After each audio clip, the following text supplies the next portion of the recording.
El gato negro. No espero ni pido que alguien crea en el extraño aunque simple relato que me dispongo a escribir. Loco estaría si lo esperara cuando mis sentidos rechazan su propia evidencia. Pero no estoy loco y sé muy bien que esto no es un sueño. Mañana voy a morir y quisiera aliviar hoy mi alma. Mi propósito inmediato consiste en poner de manifiesto, simple, sucintamente y sin comentarios, una serie de episodios domésticos. Las consecuencias de esos episodios me han aterrorizado, me han torturado y, por fin, me han destruido. Pero no intentaré explicarlos. Si para mí han sido horribles, para otros resultarán menos espantosos que barrocos.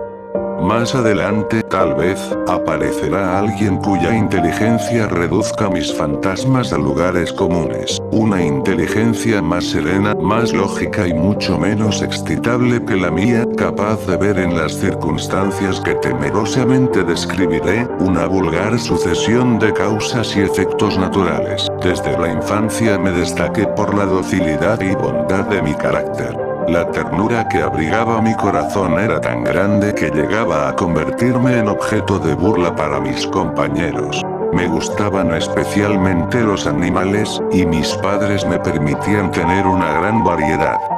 Pasaba a su lado la mayor parte del tiempo y jamás me sentía más feliz que cuando les daba de comer y los acariciaba. Este rasgo de mi carácter creció conmigo y cuando llegué a la virilidad se convirtió en una de mis principales fuentes de placer. Aquellos que alguna vez han experimentado cariño hacia un perro fiel y sagaz no necesitan que me moleste en explicarles la naturaleza o la intensidad de la retribución que recibía. Hay algo en el generoso y abnegado amor de un animal que llega directamente al corazón de aquel que con frecuencia ha probado la falsa amistad y la frágil fidelidad del hombre. Me casé joven y tuve la alegría de que mi esposa compartiera mis preferencias. Al observar mi gusto por los animales domésticos, no perdía oportunidad de procurarme los más agradables de entre ellos. Teníamos pájaros, peces de colores, un hermoso perro, conejos, un monito y un gato. Este último era un animal de notable tamaño y hermosura, completamente negro y de una sagacidad asombrosa. Al referirse a su inteligencia, mi mujer, que en el fondo era no poco supersticiosa, aludía con frecuencia a la antigua creencia popular de que todos los gatos negros son brujas metamorfoseadas. No quiero decir que lo creyera seriamente y solo menciono la cosa porque acabo de recordarla. Plutón, tal era el nombre del gato, se había convertido en mi favorito y mi camarada. Solo yo le daba de comer y él me seguía por todas partes en casa. Me costaba mucho impedir que anduviera tras de mí en la calle. Nuestra amistad duró así varios años, en el curso de los cuales, enrojezco al confesarlo, mi temperamento y mi carácter se alteraron radicalmente por culpa del demonio. Intemperancia. Día a día me fui volviendo más melancólico, irritable e indiferente hacia los sentimientos ajenos. Llegué, incluso, a hablar descomedidamente a mi mujer y terminé por infligirle violencias personales. Mis favoritos, claro está, sintieron igualmente el cambio de mi carácter. No solo los descuidaba, sino que llegué a hacerles daño.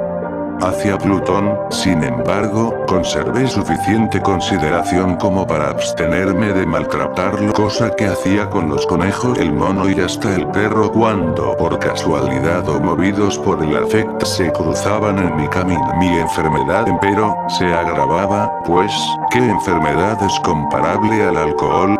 Y finalmente el mismo Plutón, que ya estaba viejo y, por tanto, algo enojadizo, empezó a sufrir las consecuencias de mi mal humor. Una noche en que volvía a casa completamente embriagado después de una de mis correrías por la ciudad, me pareció que el gato evitaba mi presencia. Lo alcé en brazos, pero asustado por mi violencia, me mordió ligeramente en la mano. Al punto se apoderó de mí una furia demoníaca y ya no supe lo que hacía. Fue como si la raíz de mi alma se separara de golpe de mi cuerpo. Una maldad más que diabólica, alimentada por la ginebra, estremeció cada fibra de mi ser. Sacando del bolsillo del chaleco un cortaplumas, lo abrí mientras sujetaba al pobre animal por el pescuezo y, deliberadamente, le hice saltar un ojo. Enrojezco, me abrazo, tiemblo mientras escribo tan condenable atrocidad. Cuando la razón retornó con la mañana, cuando hube disipado en el sueño los vapores de la orgía nocturna, sentí que el horror se mezclaba con el remordimiento ante el crimen cometido. Pero mi sentimiento era débil y ambiguo, no alcanzaba a interesar al alma. Una vez más me hundí en los excesos y muy pronto ahogué en vino los recuerdos de lo sucedido. El gato, entre tanto, mejoraba poco a poco. Cierto que la órbita donde faltaba el ojo presentaba un horrible aspecto, pero el animal no parecía sufrir ya. Se paseaba, como de costumbre, por la casa, aunque, como es de imaginar, huía aterrorizado al verme. Me quedaba aún bastante de mi antigua manera de ser para sentirme agraviado por la evidente antipatía de un animal que alguna vez me había querido tanto. Pero ese sentimiento no tardó en ceder paso a la irritación. Y entonces, para mi caída final e irrevocable, se presentó el espíritu de la perversidad. La filosofía no tiene en cuenta a este espíritu, y, sin embargo, tan seguro estoy de que mi alma existe como de que la perversidad es uno de los impulsos primordiales del corazón humano, una de las facultades primarias indivisibles, uno de esos sentimientos que dirigen el carácter del hombre. Quien no se ha sorprendido a sí mismo 100 veces en momentos en que cometía una acción tonta o malvada por la simple razón de que no debía cometerla? No hay en nosotros una tendencia permanente que enfrenta descaradamente al buen sentido, una tendencia a transgredir lo que constituye la ley por el solo hecho de serlo. Este espíritu de perversidad se presentó, como he dicho, en mi caída final.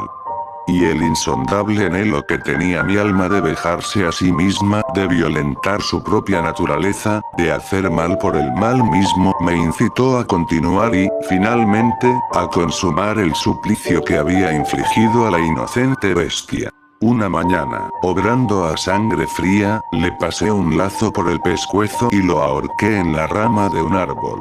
Lo ahorqué mientras las lágrimas manaban de mis ojos y el más amargo remordimiento me apretaba el corazón. Lo ahorqué porque recordaba que me había querido y porque estaba seguro de que no me había dado motivo para matarlo. Lo ahorqué porque sabía que, al hacerlo, cometía un pecado mortal que comprometería mi alma hasta llevarla, si ello fuera posible, más allá del alcance de la infinita misericordia del Dios más misericordioso y más terrible. La noche de aquel mismo día en que cometí tan cruel acción me despertaron gritos de incendio.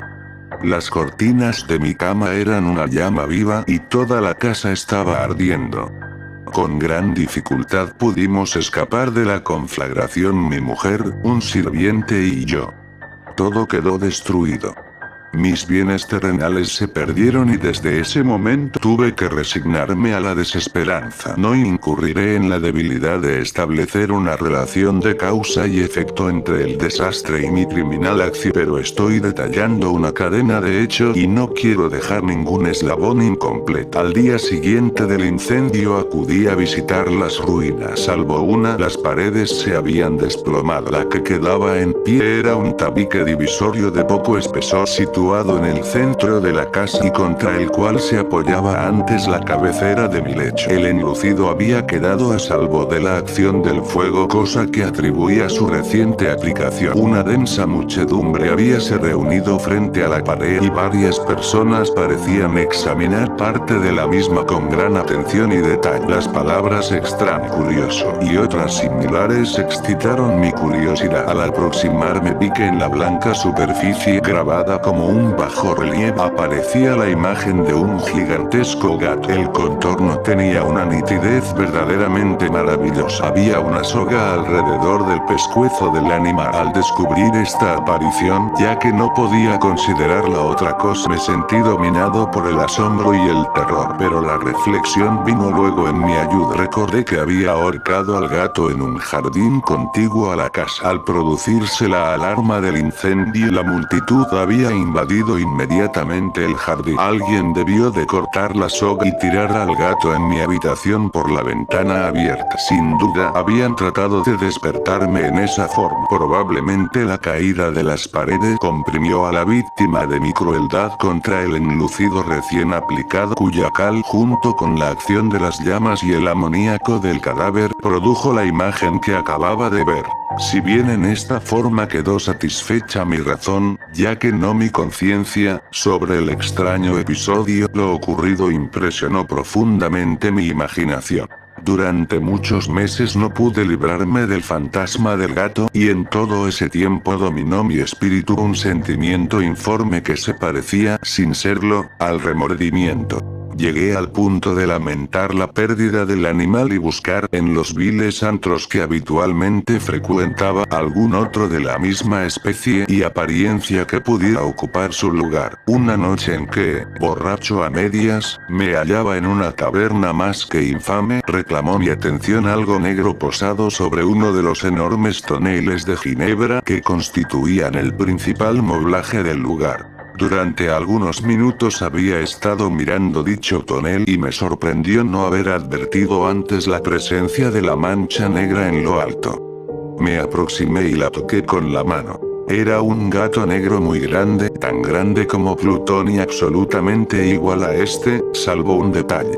Plutón no tenía el menor pelo blanco en el cuerpo, mientras este gato mostraba una vasta aunque indefinida mancha blanca que le cubría casi todo el pecho. Al sentirse acariciado se enderezó prontamente, ronroneando con fuerza, se frotó contra mi mano y pareció encantado de mis atenciones.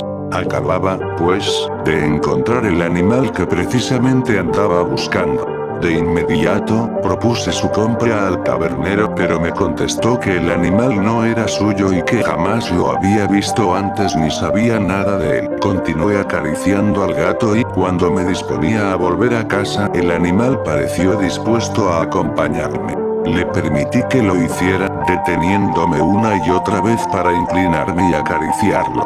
Cuando estuvo en casa se acostumbró a ella de inmediato y se convirtió en el gran favorito de mi mujer. Por mi parte, pronto sentí nacer en mí una antipatía hacia aquel animal. Era exactamente lo contrario de lo que había anticipado, pero sin que pueda decir cómo ni por qué. Su marcado cariño por mí me disgustaba y me fatigaba. Gradualmente el sentimiento de disgusto y fatiga creció hasta alcanzar la amargura del odio. Evitaba encontrarme con el animal. Un resto de vergüenza y el recuerdo de mi crueldad de antaño me vedaban maltratarlo. Durante algunas semanas me abstuve de pegarle o de hacerlo víctima de cualquier violencia. Pero gradualmente, muy gradualmente, llegué a mirarlo con inexpresable odio y a huir en silencio de su detestable presencia como si fuera una emanación de la peste. Lo que, sin duda, contribuyó a aumentar mi odio fue descubrir, a la mañana siguiente de haberlo traído a casa, que aquel gato, igual que Plutón, era tuerto. Esta circunstancia fue precisamente la que lo hizo más grato a mi mujer, quien, como ya dije, poseía en alto grado esos sentimientos humanitarios que alguna vez habían sido mi rasgo distintivo y la fuente de mis placeres más simples y más puros. El cariño del gato por mí parecía aumentar en el mismo grado que mi aversión. Seguía mis pasos con una pertinencia que me costaría hacer entender al lector. Donde quiera que me sentara venía a ovillarse bajo mi silla o saltaba a mis rodillas prodigándome sus odiosas caricias. Si echaba a caminar se metía entre mis pies amenazando con hacerme caer, o bien clavaba sus largas y afiladas uñas en mis ropas para poder trepar hasta mi pecho. En esos momentos, aunque ansiaba aniquilarlo de un solo golpe, me sentía paralizado por el recuerdo de mi primer crimen, pero sobre todo quiero confesarlo ahora mismo, por un espantoso temor al animal. Aquel temor no era precisamente miedo de un mal físico, sin embargo me sería imposible definirlo de otra manera. Me siento casi avergonzado de reconocer, sí, aún en esta celda de criminales me siento casi avergonzado de reconocer que el terror, el espanto que aquel animal me inspiraba era intensificado por una de las más insensatas quimeras que sería dado concebir. Más de una vez mi mujer me había llamado la atención sobre la forma forma de la mancha blanca de la cual ya he hablado y que constituía la única diferencia entre el extraño animal y el que yo había matado. El lector recordará que esta mancha, aunque grande, me había parecido al principio de forma indefinida, pero gradualmente, de manera tan imperceptible que mi razón luchó durante largo tiempo por rechazarla como fantástica, la mancha fue asumiendo un contorno de rigurosa precisión. Representaba ahora algo que me estremezco al nombrar y por ello odiaba, temía y hubiera querido librarme del monstruo si hubiese sido capaz de atreverme. Representaba, digo, la imagen de una cosa atroz, siniestra, la imagen del patíbulo. Oh lúgubre y terrible máquina del horror y del crimen, de la agonía y de la muerte. Me sentí entonces más miserable que todas las miserias humanas. Pensar que una bestia, cuyo semejante había yo destruido desdeñosamente, una bestia era capaz de producir tan insoportable angustia en un hombre creado a imagen y semejanza de Dios. Ay, ni de día ni de noche pude ya gozar de la bendición del reposo. De día, aquella criatura no me dejaba un instante solo. De noche, despertaba hora a hora de los más horrorosos sueños para sentir el ardiente aliento de la cosa en mi rostro y su terrible peso, pesadilla encarnada de la que no me era posible desprenderme, apoyado eternamente sobre mi corazón. Bajo el agobio de tormentos semejantes, sucumbió en mí lo poco que me quedaba de bueno. Solo los malos pensamientos disfrutaban ya de mi intimidad. Los más tenebrosos, los más perversos pensamientos. La melancolía habitual de mi humor creció hasta convertirse en aborrecimiento de todo lo que me rodeaba y de la entera humanidad. Y mi pobre mujer, que de nada se quejaba, llegó a ser la habitual y paciente víctima de los repentinos y frecuentes arrebatos de ciega cólera a que me abandonaba. Cierto día, para cumplir una tarea doméstica, me acompañó al sótano de la vieja casa donde nuestra pobreza nos obligaba a vivir. El gato me siguió mientras bajaba la empinada escalera y estuvo a punto de tirarme cabeza abajo, lo cual me exasperó hasta la locura. Alzando un hacha y olvidando en mi rabia los pueriles temores que hasta entonces habían detenido mi mano, descargué un golpe que hubiera matado instantáneamente al animal de haberlo alcanzado. Pero la mano de mi mujer detuvo su trayectoria. Entonces, llevado por su intervención a una rabia más que demoníaca, me zafé de su abrazo y le hundí el hacha en la cabeza. Sin un solo quejido, cayó muerta a mis pies. Cumplido este espantoso asesinato, me entregué al punto y con toda sangre fría a la tarea de ocultar el cadáver. Sabía que era imposible sacarlo de casa, tanto de día como de noche, sin correr el riesgo de que algún vecino me observara. Diversos proyectos cruzaron mi mente. Por un momento pensé en descuartizar el cuerpo y quemar los pedazos. Luego se me ocurrió cavar una tumba en el piso del sótano. Pensé también si no convenía arrojar el cuerpo al pozo del patio o meterlo en un cajón como si se tratara de una mercadería común y llamar a un mozo de cordel para que lo retirara de casa.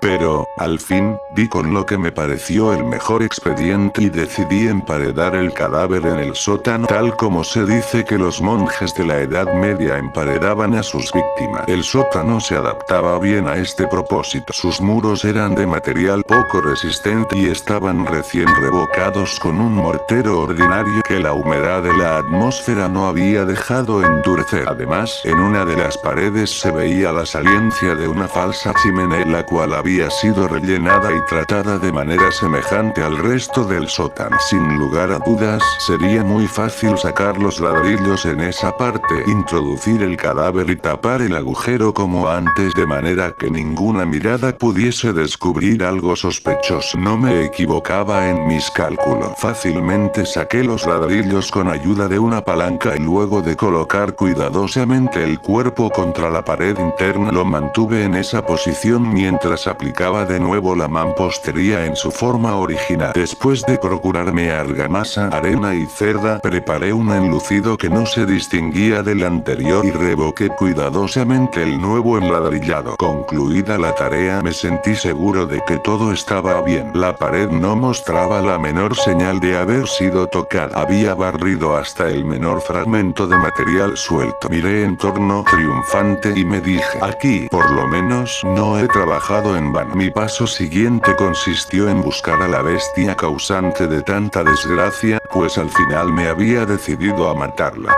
Si en aquel momento el gato hubiera surgido ante mí, su destino habría quedado sellado, pero, por lo visto, el astuto animal, alarmado por la violencia de mi primer acceso de cólera, se cuidaba de aparecer mientras no cambiara mi humor.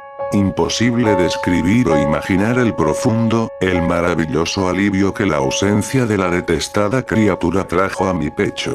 No se presentó aquella noche, y así, por primera vez desde su llegada a la casa, pude dormir profunda y tranquilamente. Sí, pude dormir, aún con el peso del crimen sobre mi alma. Pasaron el segundo y el tercer día y mi atormentador no volvía. Una vez más respiré como un hombre libre. Aterrado, el monstruo había huido de casa para siempre. Ya no volvería a contemplarlo. Gozaba de una suprema felicidad y la culpa de mi negra acción me preocupaba muy poco. Se practicaron algunas averiguaciones a las que no me costó mucho responder. Incluso hubo una perquisición en la casa. Pero, naturalmente, no se descubrió nada. Mi tranquilidad futura me parecía asegurada. Al cuarto día del asesinato, un grupo de policías se presentó inesperadamente y procedió a una nueva y rigurosa inspección. Convencido de que mi esconderijo era impenetrable, no sentí la más leve inquietud. Los oficiales me pidieron que los acompañara en su examen. No dejaron hueco ni rincón sin revisar. Al final, por tercera o cuarta vez, bajaron al sótano. Los seguí sin que me temblara un solo músculo. Mi corazón latía tranquilamente como el de aquel que duerme en la inocencia. Me paseé de un lado al otro del sótano. Había cruzado los brazos sobre el pecho y andaba tranquilamente de aquí para allá. Los policías estaban completamente satisfechos y se disponían a marcharse. La alegría de mi corazón era demasiado grande para reprimirla. Ardía en deseos de decirles, por lo menos, una palabra como prueba de triunfo y confirmar doblemente mi inocencia. Caballeros, dije, por fin, cuando el grupo subía a la escalera, me alegro mucho de haber disipado sus sospechas. Les deseo felicidad y un poco más de cortesía. Dicho sea de paso, caballeros, esta casa está muy bien construida. En mi frenético deseo de decir alguna cosa con naturalidad, casi no me daba cuenta de mis palabras. Repito que es una casa de excelente construcción.